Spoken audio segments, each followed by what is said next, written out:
Patient engagement. Healthcare professionals are increasingly more aware about the importance of patient engagement. Today, in this presentation, I would like to talk about patient engagement related to transfer and transition in young people with congenital heart disease. You all know that the life expectancy of congenital heart disease is good. Today, more than 90% of children born with congenital heart disease can reach adulthood.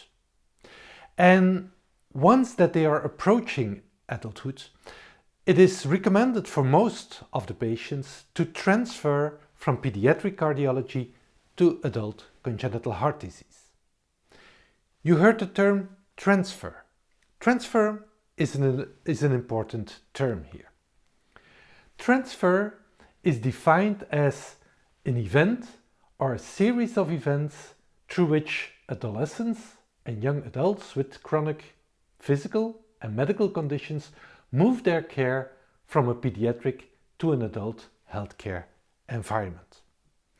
And although the transfer to adult care is recommended for most patients, it is not without problem. In a recent meta-analysis, we found that 26% of the patients do present with discontinuity of care around the time of the transfer.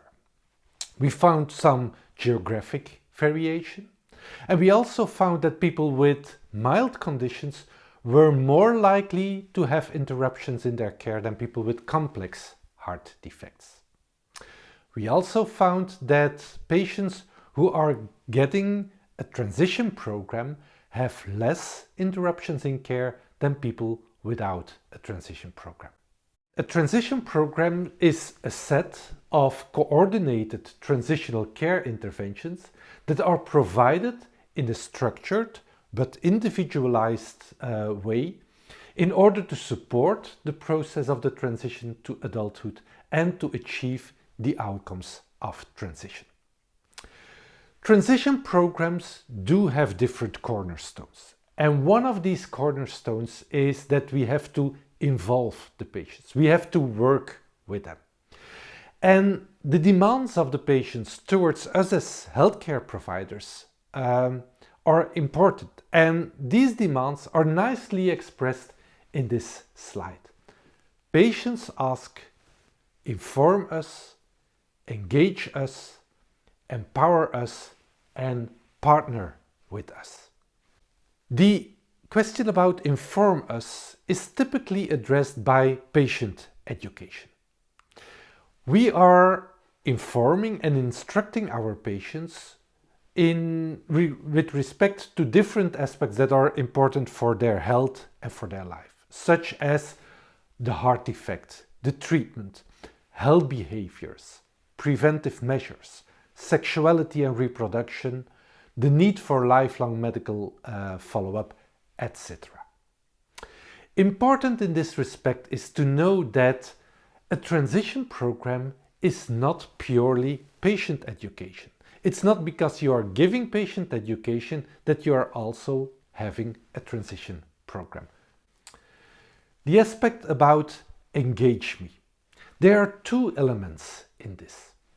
First, when you are developing a program, make sure that you are engaging, involving people.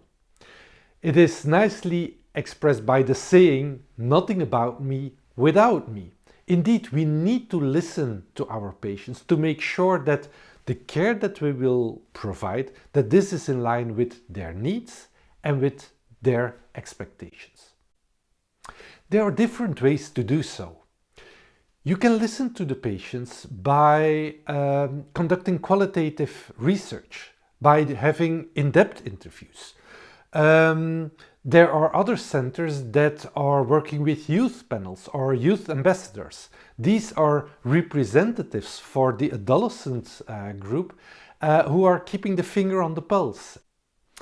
But secondly, once that the healthcare program or the transition program is developed and you are implementing this, make sure that your implementation is engaging enough.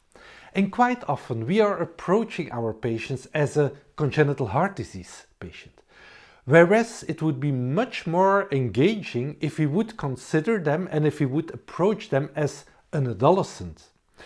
And therefore, HEADS can help us.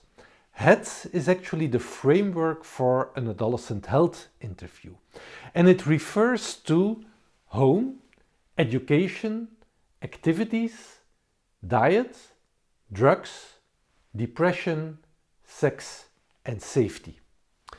By addressing these aspects during our encounters with patients, we make sure that we understand the living world of our patients, and we are much better equipped to address the real needs of the patients. The third aspect is empower me. And this is a bit a tricky concept, a bit a complex concept. And one particular definition that I like is the one of Nicola Small. And her definition states that empowerment is an enabling process or outcome arising from communication with the healthcare professional and a mutual sharing of resources over information relating to illness, which enhances the patient's feeling of control, self-efficacy, coping abilities, and ability to achieve change over their condition.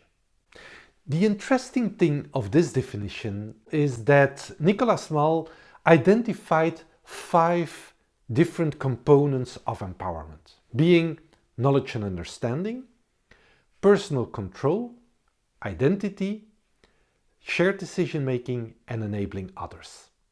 And if we want to empower our patients, we need to address these 5 different components.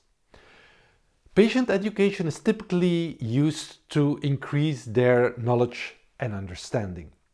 But we also need to implement interventions that work on their personal control. We also need to try to help our patients to integrate their heart defect in their personal identity. Shared decision making is of critical importance, so we need to avoid that we are making decisions on our own as healthcare professionals without doing this in a shared fashion with our patients. And finally, to really empower them, we need to make sure that they can develop the skills that they can use to help also other people in similar conditions, and that is called enabling others.